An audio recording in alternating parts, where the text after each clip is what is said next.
what we looked at there is, look, a better way of dealing with performance is not once a year. Here's where you're at.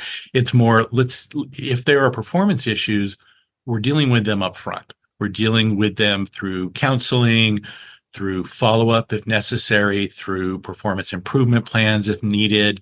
But we're not waiting on those issues. Those issues are things we need to work on more immediately. And so we're dealing with performance issues outside. It's not a review process. There's an expectation of your performance, and we're going to make sure you know what that is. And if you're not performing, we're going to talk to you about it. Hello and welcome to Growing Through It, your go-to podcast for real leadership stories. I'm your host, Jen Arnold. In every episode, you'll hear straight talk from leaders who face their own challenges. We'll dive into those whoops moments and the insights that followed. This podcast is about the lessons that refine us, shared to help you confidently lead in your own style. Whether you're looking to steer your team towards success or just seeking a spark of inspiration, you're in the right place. Let's grow through it together. Robert, welcome to the Growing Through It podcast. I'm so glad to have you on today. Well, happy to be here. Happy to share information. Well, great. Well, for the listeners, go ahead and introduce yourself. Sure. My name is Robert Neiuber. I am the Senior Human Resources Director for the City of Rancho Cucamonga, which is in Southern California, for those that aren't familiar. And Rancho Cucamonga is in the Inland Empire. So we're about, a half hour from, we're 45 minutes from everything on a good day where there's no traffic. Does that ever happen? Because like I said, my No, it my never aunt and happens. uncle live there. And every time we visit, we're trying to see all the things, right? And they're like, all right, plan on 2 hours one way. Just have to deal, right? It's never taken me less than an hour to get anywhere. Yeah, unfortunately, the traffic now in Southern California is every day of the week. And but again, Rancho Cucamonga is nicely located. We can get to the mountains, the beaches, Disneyland, Palm Springs, and we have Ontario Airport, which is just below us. So it's 5 minutes from my house to get to the airport. So it's a great place if you're traveling from too. It is. And you don't have to really go anywhere because it's a beautiful town. It really is. Well, Robert, complete this sentence for me. If people really knew you, they would know that. They would know that every day I get to bring my dog to work with me. Right now, I have several dogs, but right now the office dog is Hank, the HR dog. Hank is a greyhound. He's almost 3 years old, and he started coming to the office with me when he was about 3 months old. He's grown up here, and when I leave in the morning, he looks like, "You're taking me today, aren't you?" Oh, that is adorable. Wait, do you have more than one dog? You said you have several dogs? I have 3 greyhounds and a pug. Well, how does Hank get to go and no one else gets to go? Well, my other greyhounds are more shy around other people. I brought them to work occasionally, but they're more nervous here. And the pug I bring too. Pepper's just, she's the boss of the greyhound. So, she loves to come into the office too. But, greyhounds, you would think, energetic dog, they're race dogs, but they're sprinters. So, if Hank gets a walk around City Hall, he's good for the day. In fact, we just got done with our walk and he's on his bed sleeping already. And he'll be doing that for, about 15 to 16 hours today, because that's what greyhounds do. Yes, they are interesting dogs for sure. Yeah. And more people come to visit Hank than come to visit me. Hey, but it is a nice icebreaker, and it's nice having HR bring their dogs. Can anyone bring their dogs? Is it? Yeah, we actually put in place a few years ago. More than a few years ago, a city hound program. And so it allows you to bring your dog to work. You have to meet certain things, like it has to be a sociable dog, right? And you're responsible for anything that might happen with the dog while it's at work. We've actually had about 50 employees participate in the program over since we started in 2018. Oh. And it's our secret little retention program because only 3 of those employees have left over that time. I was about to, well, how many employees do you have total? Well, we have about 750 full and part-time employees. Okay, for 50 bringing their dogs. I love it. And, if there are group pictures, I need to see them because all of those dogs in one would be too much in a good way. Yeah. Well, Robert, we were talking about this before we started recording, but I found out about you on LinkedIn where you were talking about how the city eliminated the annual performance evaluation. That is pretty progressive for any organization, much less someone in the public sector. So when did it happen and what was the impetus? Like, what caused you to do this? Sure. So I'll go back to 2018. And I had the opportunity to attend the Senior Executive Institute from the University of Virginia. And I got to go because there was a cohort of ICMA leadership team that was going. And they always suggested that if you're going to go to this training, bring a senior member from your team to attend also, because when you bring things back, it's always good if you have a few people coming back and sharing ideas instead of just one. So I got to attend for that reason. And living in Southern California, when you go to Virginia, where everything's green, it was very different, very different. But from that training, we were talking about one of the things that we discussed during that training was high performance teams, and really the model of, you're there to support your employees who know the most about the job they're doing, and giving them the support they need in order to do that job and removing roadblocks. And so that was the start of the discussion. And then that ICMA leadership team actually did their capstone project with the city of Boulder. Boulder was looking to enhance the employee evaluation process by shifting the perspective of performance management towards performance development. And Boulder also asked them to develop strategies to foster employee relationships, reduce administrative burden, improve frequency and timeliness of feedback, create clear and innovative performance development processes that meet the expectations of today's employees. And so their capstone project, which is available online, and I'm happy to share the link with you. Please do. I'd love to link that up. Goes over kind of their look at these issues and some suggestions that they had for City of Boulder. And our assistant city manager, Alyssa Cox, happened to be in that group. And so she shared, obviously, the information with us and what they had learned and what they had shared with Boulder. And that included looking at things like when you do evaluations all at the same time, rather than spread out on employee anniversaries, they actually get done, because there's an expectation we're all going to do this together. We're all going to get it done.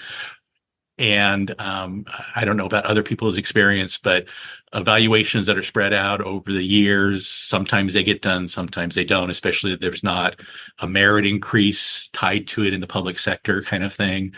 So, Robert, that's different. That's just different from my experience. I worked in the public. I worked at a county back in the day. I worked at a hospital. I worked at an insurance company, and they were all done, everyone all at once. So is it standard in public sector to do it on the anniversary, or in some industries? You'll see that a lot in municipal. In my experience with municipal government, I've only worked in 3 cities. Only 3? Only 3. Well, I've been doing it for 34 years, so only 3 is not bad. Not at all. And 10 years now with Rancho. And in my experience, it's usually based on an anniversary date.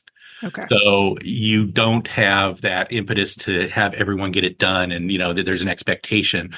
So that was one of the things that they pointed to out of their study, was looking at that. And then they also looked at really what are we getting out of looking back on your performance from the last year, rather than looking forward to where you want to be, what you need, what are the roadblocks that are stopping you from being able to do a better job. And so looking at that information, we spent time kind of looking at, okay, how are we going to develop this? What are we going to do? What might this look like? And so that's where it it came from. And then it was putting things together and, then going back to our bargaining groups and, through negotiations, talking to them about what this change might look like for them. And it was an interesting process because, as you said, it's different from what we had done in the past. It's not just a check the box, you did fine last year, here you go. Oh, here's your goals for next year, but not really how are we going to get there? What do you need in order to get there? That type of more of a deeper dive into those kind of issues that drive performance. I mean, unfortunately, what are some of the recent studies I've seen? I think there was a Gallup poll that said 2% of chief human resource officers from Fortune 500 companies feel that their performance management system inspires their employees. So there's 2%. And I think it might have been that same study that employees, maybe 20% of employees feel that their performance reviews are fair and inspire better performance. So those are rather low numbers for doing something every year that really doesn't get you what you need or what the employees need. And what are the metrics we're using for different teams? How do we deal with the, people working in different areas? So all those kind of things work together for us in discussing it, with our groups. And so this was something we discussed with all our city groups, which is our executive group, our general employee group, our public works team, which were represented by the Teamsters. Okay. So let me back up a little bit, Robert, because I think it's really important because you made a big change and that doesn't happen easily wherever you are. So I want to just call out a few factors I heard and let me know what I missed. Sure. So one is you had your assistant city manager hear and be involved in what was going on at the city of Boulder. Was that correct? Right. So you had someone in a position that could help you two kind of working together, it sounds like. Yeah. Advocate for this. I also heard that there was an example, which is always really important to any employer. I don't care what sector you're in. They like seeing someone else has done it. Was that a fair statement? City of Boulder had already changed their system. Boulder had been working on their system. They didn't go specifically to no performance evaluation, but they had put in place a lot of these things. Got you. Okay. So did you have an example to look to? No, not really. We didn't. I mean, there and don't get me wrong. There are other organizations that have done this, but we didn't find a good one for us to point to. So we developed our own processes. We developed our own MAP, which is for performance evaluation, was my action plan. Because you need a good acronym. Of course. For anyone to remember anything, you need an acronym. And so, so that worked out really well because it really is about how are you planning for your future? How are you mapping it out? Right. And what did you have in place before? Was it the anniversary date, traditional performance evaluation that we all know? So, we did a, probationary for the first year, and then people pass or fail their probation during that period of time, and then we would do annual evaluations, and the merit increases were based on those annual evaluations. And in Rancho, our merit steps could be anywhere from 0 to 5% at 0.5% increments. Okay. In general, they were 5%. Gotcha. So you had the traditional stuff in place. Yeah. What was the time frame? Because we're going to get into the map and the nitty gritty in just a minute. Sure. But what was the process from? It sounds like you said 2018 is when they thought. 2018 is when we went to the training at the Senior Executive Institute, and then 2019 was when the ICMA leadership team, I believe, completed their suggestions to City of Boulder. And then we were working on, okay, how do we bring those things in for us? Gotcha. And then something happened in 2020. I can't remember what it was. What was it? It affected all of us a little bit. And that kind of delayed some of the things we were working on because we were focusing on employee safety. Yeah. So when we got to 2022 negotiations, that's where we we brought it forward to the group, and we were still developing it through that negotiations. In fact, part of the negotiations was we would work with the bargaining groups on developing how we were going to move forward with it. I mean, it was outlaid in the MOUs. We were eliminating the performance evaluations. Here's the steps. So we moved to the maps were completed by the employees in October, November. Then their supervisors and departments reviewed that with them, and those were all completed by December. And then those were all then shared back with the employees. And then the increases, which were set at 5% for anyone that was not at top step, would get 5% the first full pay period in February. And so we set that. So that's where we are consistently now with, MAP start October, November. We finish it by December. Employees see their increases up to top step, that 5% up to top step in February. A couple of the groups also negotiated for those employees that are at top step. They got a $500 stipend. Okay. If they were at top step. And so that was the time frame we put in place, but there was a lot that went into getting ready for that time frame. I can only imagine. Okay, for clarification, top step, someone's at the very top of their pay bracket, right? Right. Sorry. Okay. MAP. Tell me about these maps. So employees start them. What do they stand for again? My action plan. My action plan. So you talked about earlier how it's usually in performance evaluations aren't on development. They're not on going forward. So how are MAPs different? So the professional development plan is really, it starts off by, asking employees to reflect on, where would they like their career to progress, in the next 3 to 5 years, and what's your ultimate career goal? And, employees can, those are things that help set that starting talking about, so how do we go with the rest of this plan? And look, if an employee is perfectly happy doing what they're doing, that is great. Mm-hmm. I like my job. I'm doing this. I don't want to change. That's super. But are there things that we could do to help you in your job? Are there other trainings to prepare you? Because jobs evolve. And especially as we're in this time of rapid growth and change, and so things change. But we're not asking employees to say, I want to be this. You can be what you want to be, and if you're happy with where you are, that's great. But can we do things to help you where you're at to make the job better for you? So we start off by asking those for you to reflect on that. And then we break it down into different sections where we talk about quality and volume of work and, what would help them and what areas would they like to develop in. And then, relationships on the job, leadership, there are things there they want to work on with leadership, or their fiscal or resource management that would help them with their job or that they want to learn more about, professional development, again, project management, people management. So we break it down into a lot of different sections. And look, we're not expecting people to write a thesis in every one of these. It's just, is there an area here that would help you, that we can help you with? I'm sure there are some people writing a thesis out there, because that's just the nature of some people, right? There are. And then we ask them to work on some SMART goals, some specific SMART goals they'd like to accomplish maybe in the next year. And that will be the focus of the coaching conversations that are scheduled at least twice a year, to see how people are getting along on their maps.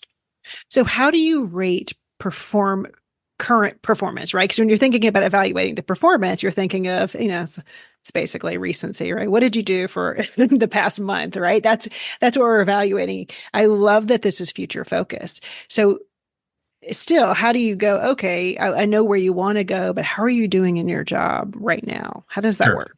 So that's, what we looked at there is, look, a better way of dealing with performance is not once a year. Here's where you're at. It's more, if there are performance issues, we're dealing with them up front. We're dealing with them through counseling, through follow-up if necessary, through performance improvement plans if needed.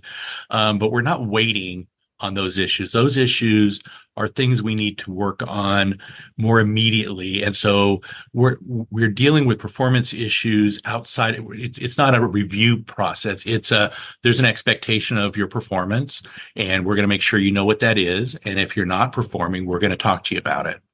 And and I think it grows from working on an environment where feedback is part of what you do. So employees get used to the positive feedback. They get used to the constructive feedback. They get used to the difficult conversations we've got to have in order to make this work.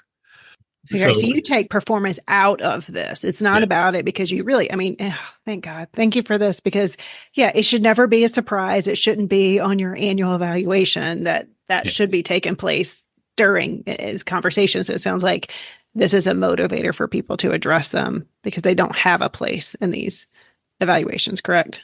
Correct. And so in order to, let me finish with the My Action Plan, and I'm happy to share that with you as well. Right. Mm-hmm. So at the end of the My Action Plan, we ask some questions of the employees like, what best describes your approach to the upcoming year? I'm content with my role, focused on strengthening the skills and talents I currently possess. I'm eager to learn more. I want to grow and work towards the next opportunity. I'd like to exposure to something new to fill a professional gap. I'd like support as I explore job opportunities outside this organization. I'm considering retiring in the next year. And so we ask those questions and we ask employees to share that with us because, we're going to support them. We know employees are looking and we know, and so how can we make the best of that opportunity and the transition in those opportunities? And then we ask them to, if the opportunity presents itself, would you like additional career coaching or mentoring? Would you like, stretch or special assignments? Would you like to be a coach or a mentor? And then we ask them if there's specific things or learnings or groups they'd like to be participate in. And Rancho has always been wonderful about supporting professional development.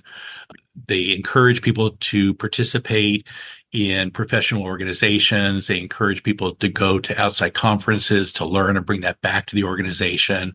And so there's a real commitment there there's been a commitment since like I said, I've been here 10 years and I've never been in a city where they've, that's really been upfront. That continuous learning is so important to the organization because that's how you keep the organization fresh and growing and support, your employees. Yeah. No, I love that. I love how it gives people options. And it's okay if you want to go look for career opportunities outside of the city, right?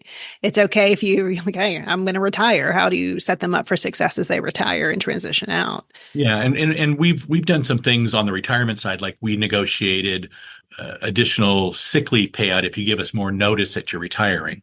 So that we can do things like, prepare, have you work with the employees, have you write down your job wiki, of what you do and how you do it. And we're not an organization. We're an organization that we want employees to feel that they can share with us, and it's not going to be, oh, you're leaving.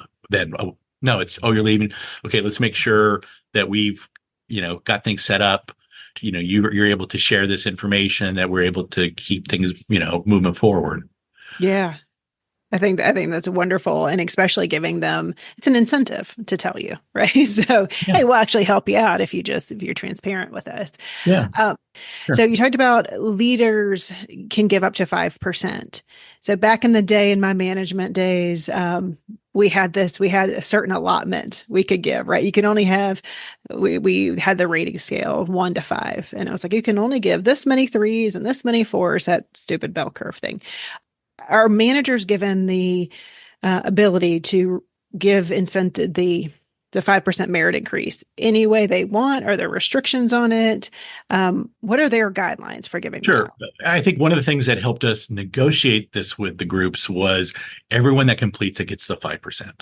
Oh, okay. So there's not, that was an incentive on getting this through the organization because, okay, so I just need to complete this. And I'll get yes, that's all we're looking for here. Because if there's a performance issue, we're going to deal with it separately. it changed that model for us. And again, some of the groups negotiated the 5%. Some of the groups negotiated 3% and a $500 stipend for those at top step. Okay. So they just have to fill it out. What happens if they don't fill it out? They just don't get they don't get it. Okay. And the other thing we put in place was if you're on a PIP, that in the month of December, which is that transition month, then you're not eligible for it either. Got it. That's incentive right there. Get off that PIP. Get off the PIP. Exactly. So we did maintain evaluations during the probationary period. Okay. An employee would go through their probationary period, depending on when they started. That would end at a year for most employees. For promotions at 6 months. Then they would get into the MAP process. So depending on when their evaluation was, the end of their probationary evaluation, if it was before the end of November, they'd be in the current process and they'd actually be eligible for another step increase in February. Okay. Very nice. Okay, so they have the maps, and then the supervisors, is there a reaction? You said that they react to it. Do they go in and comment on the maps, or do they so we have on the map itself, there's the place for the employees, and then at the bottom of each of those sections is a place for the rater, the supervisor, and the department to comment back and work with the employee and go back over things they may have said or they may have missed, or things where they've had discussions before that they want to make sure that they cover in there and make suggestions to the employees. And then they both agree on the final product. And does it all go in Workday now that you've got Workday, or is that in process? That's this year because we just started Workday. So the first year, last year when we did it, it was all paper because we weren't in Workday yet. And just to go over, kind of go back on preparation for this. So we do a staff development day, which is kind of an internal conference. Where it's employees. It's not mandatory for employees to participate, but if they want to come to this, they're welcome to. So we in 2022, let me make sure I get the dates right. No, 2023, our staff development day was focused on the maps. So we did talk about generational feedback and how different generations like to have feedback. And that was a fun panel where we had different generations of workers in the city. And we talked to them about how do you like to give feedback? How do you, what's your preference? Where do you like to receive feedback? How often? And it was fun because there was definitely some differences and similarities between the generations on the feedback issue. And then we brought in some speakers to work with us on how to have difficult conversations, on feedback, how to on the map itself and the process. So we and SMART goals. So we did that, and we recorded all of those so that employees could go back and watch those, in preparation for getting ready for doing the map. Then our next step was we brought in a trainer, Cecilia Gorman, who did training for us on employees on how to receive feedback and how to give feedback. Talked about, the psychological and physical effects of when you get feedback, and it's okay to feel that way, and how to deal with these issues and ways to deal with, feedback, and whether you agree with it or don't agree with it, and so that was something we reached out and we did different meetings throughout the organization at different locations so employees could attend those. And we also taped that for those that couldn't attend, and had the handouts, and we have all that on our intranet so that the employees can review that. And then we also brought out Rebecca Green, who's with our city attorneys group, Richard Watson Kershawn, and she did a really great training on having those difficult conversations. And we went over that and talked about this is the important part about making sure employees know where they're at and having to have those discussions, and the importance of having those discussions early. Yes, early, clear, often, early and often.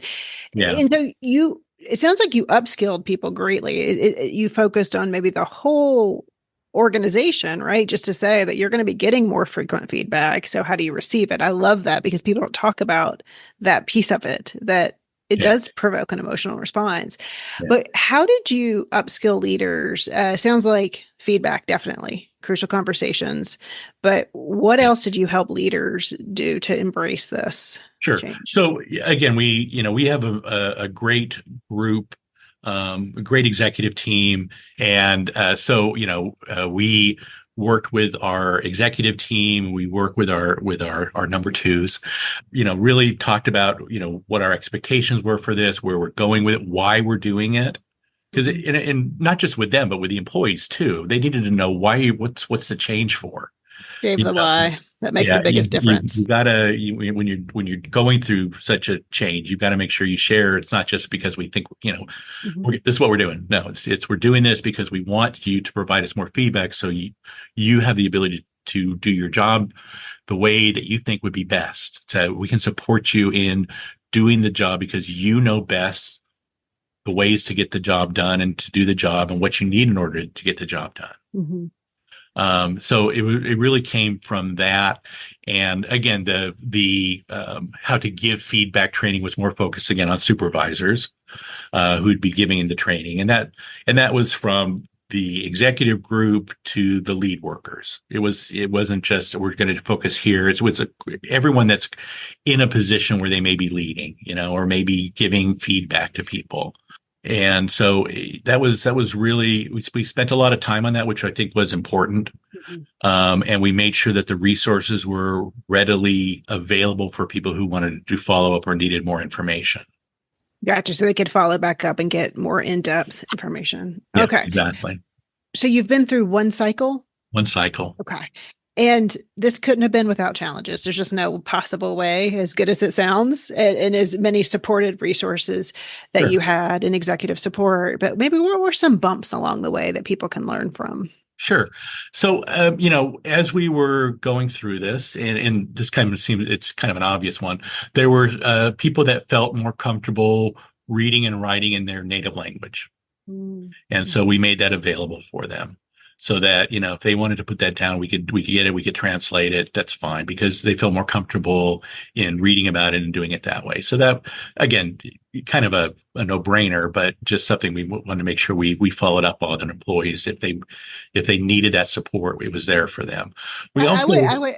Let me just yeah, say, I don't think that that's really common sense. I think it is something that can be missed so easily. So I'm glad you pointed it out, but that could easily be overlooked. sure. And then the other thing was, in looking at it, we talked to the department and we said, look, this is a commitment of time. We know, but the commitment we put into this up front is going to help us in the long run. Plus, instead of, our employees spending so many hours a week doing numerous evaluations throughout the year, it's focused on one time. We can all work on this together. We all know kind of what the steps are, where we're going, how we're working with the employees and how we can, work towards, providing them that information and supporting them. So again, there was some logistic issues. We made sure, so we made sure we looked at those issues. Wait, the logistics. The logistics is sort of making sure there was time for people to do this because this was something that they were going to work on at work. So it was a take home project. We were going to make sure they had time. So we scheduled some times and meetings at different locations throughout the city. We brought in lunch a couple times so people could come in, work on it, ask questions, fill it out, have some food, which is always a motivator. So, there was that part was part of what we did, especially for those people that may not have access to a computer all the time. Mhm. And different, as a city, we have all sorts of different employees in different roles. And so it was okay. How do we best support the people in this department or this department in order to get them to understand what we're doing and to understand where we're going and to make sure where we get there. And I'm going to say the employee organizations were great in supporting us. They worked with us through developing the maps. and in getting the information out and garnering support from the employees and on completing it. And I got to say, one of the exciting thing was for every person in the city that had a map due, they all did it. We had a 100% participation. Wow. That Yeah. is impressive. So they all completed it. They all filled it out. They all took the time to go through it. And, we were just so pleased with that. Yeah, this sounds like something it's a huge And accomplishment. celebrated that with them. that I love was, that. we really appreciated the work they put into it. And then, the necessary follow up is, okay, now you put the work into it. We need to make sure we follow up with you and see where are we going? How are we doing? Where are we going on different parts of this? Right, because if they're saying that this is what I want to grow and develop in, then the leader then has to say, okay, come on, we're gonna get this ready and get this moving, right? Because Yeah. it can't be a once a year thing. It has to be progressive. Yeah. And it was kind of nice. It tied in a little bit with Workday in the sense that, in putting Workday in place, we had, change champions in each of the departments, or several change champions as we got prepared to go into Workday, in July of this year. And so, we said, take a look at the maps. Do they want to work in they want to work on a team that's made up of people throughout the organization. They want to have the opportunity. So it gave us an opportunity to address some of the things that were in the maps for people by getting them into that particular work with that particular group on bringing Workday forward. So there was a nice tie-in with that. Yeah, absolutely. It goes to show that, hey, we're not just talking here. There's actually a project we can put you on, and there's seeing that action is really helpful. That it makes the employees trust even more. Any feedback from leaders in the supervisors in the after the cycle? Did they like it more? Did you hear any specific feedback in that sense?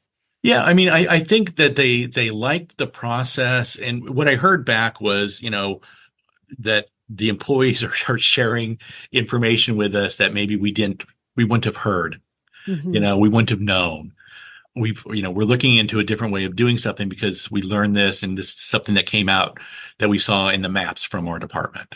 So it was that kind of feedback it was great to hear, because You that's ask the right questions, then you get some good answers, right? good answers. Exactly. Yeah. So aside from the 100% completion rate, is there anything else that you were really proud of in this? Again, I was very, just grateful and proud of the work that the employee groups did with us and to bring this forward. Because obviously if that had not been a good relationship, if they hadn't, saw where we were going, worked with us on it, it could have been more difficult to get it moving forward. Yeah, absolutely. You I'm got to have happy that buy-in. about that they're working with us and what they did to again support. And then, we have a great group of employees here with the City of Rancho, with Team RC, and the work they do, how they care about the community. It's a good group. And, that's where this comes into play. We want them to succeed, and we want them to know that we're there to support them and to help in that professional development. And again, whether that's with us for the future or with another organization in another role for the future, that's great, because we've had employees that have left us, gone on to other organizations, and they come back to us. And, now we've gained that knowledge that they picked up over time. It's public sector, people move in the public sector. They go to different roles and different things. A lot do. I think it's showing that support. I think what we do in terms of working towards making communities better, the work in public service is such that I think the more we can do to, put together employees that are ready to provide that service and that have that great attitude and that work ethic. I mean, that's what makes it so rewarding. Yeah, I'll just see that pride in your community, right? Because that's important if you're in public sector. You have to have that. And if you don't, then you're probably less enthusiastic about the job. So I love that Yeah. you all call each other Team RC. But let's just say another organization's listening, another HR director perhaps, and they're saying, okay, well, maybe we want to start trending in the direction of getting rid of the performance evaluations. What do you recommend for them? You've got to have support throughout the organization for it. You've got to have your city manager, in this case, our assistant city manager, who understand the idea of it and support the idea of it. And then you've got to make sure you're very transparent about what you're looking for, what you expect to get from this, and, how are you going to deal again with those performance issues? Because you're not going to be doing that annual performance evaluation. You're going to be dealing with, having those discussions with employees, doing follow-ups, doing performance improvement plans if necessary, taking discipline if necessary, and, making that just part of what you do in order to make the organization better, and to let employees know where they're at. I have seen employees that think they're the greatest employee in the world. And when you look at what they're accomplishing and what they're doing, they're just missing something there, and you need to let them know so that they can make those improvements, so they understand what's expected of them. Yeah. It's interesting. I was just talking to a leader who was having some, performance issues on their team, and the employee was kind of got this new role and didn't really like it. And it was showing in their work. And, I asked the leader, what does that person want to do? What's their goal within the city? And they were like, well, they actually want to grow and develop. And I was like, okay, well, bring that in, right? Tie that in and say, this isn't matching this. So I love that you are putting the goals out there and you're getting them to state what they want to accomplish, because I think that is a very powerful way to start a conversation. You're saying this, right? This is what you put on your maps, but the performance isn't lining up. Kind of where's the disconnect? Yeah. Keeping them future focused. Well, I'm going to ask you this, and you may not know the answer.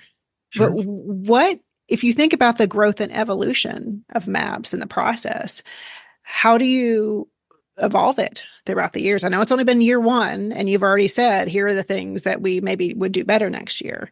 But do you see it as an evolving process? Or do you see it as, okay, we're good for a while, like take a breather from implementing this and then Workday, and then maybe reevaluate in a few years? Sure. We actually built into the MOUs that we would review it every 3 years to see where we were going, where we were at. It was part of that. It's written in there to show that, yeah, we understand that we've got to keep, if you want this to succeed, you've got to keep working at it. You can't just say, oh, we're done now. Mm-hmm. There's no done now. There's always something you can do to look at how can we improve, what additional training or information would help supervisors with this, would help the employees be able to do this. So yeah, it's an evolving process, and I feel good in the sense that, I'm on LinkedIn. I read a lot of articles. When I read through the articles, it's about employees want to know, they want professional development information. They want to know where they're going. They want to know how they fit. They want to know what they do matters. And those are all things you can do with this throughout this process. And, I think intrinsically the public sector, this is what we do. This is how we, we're working to improve the community. We have some good things there, but we need to make sure we talk about it and employees know that and see how that work impacts. Because sometimes you get lost in, this is what I'm doing every day, yeah. But it has an impact.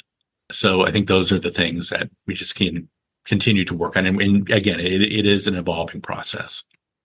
Good. And I like that there's 3 years, because then it gives it time for it to do, you make the small adjustments, the tweak, but then you're really looking at it from a broader perspective every 3 years. Yeah. So Robert, you mentioned LinkedIn. Is that the best place for people to reach you? I think that's probably the best way to reach me. Although my last name is a little difficult with 3 vowels in a row. Sorry. I will link it up in the show notes and make sure people can find you. When I go to a restaurant, I always spell my last name Neiber. because, Yeah. so when I hear the name, I go, oh, yeah, that's me. Yeah, because I wouldn't like how you pronounce your name. Yeah, it does not read that way. So It does not. It is some very bad spelling in my background. I will link that up in the show notes. But Robert, anything else to add that I didn't ask you or you want to leave listeners with? The city really came together from the leadership through the supervisors, through the employees, to really work at this throughout the various levels and to support it and to make it happen. And so I think that was just a great thing that brought a lot of us together. And this is a great organization, and I really love it. And to see that happen, and again, it was my expectation, but when you see it happen, it's so nice to see happen.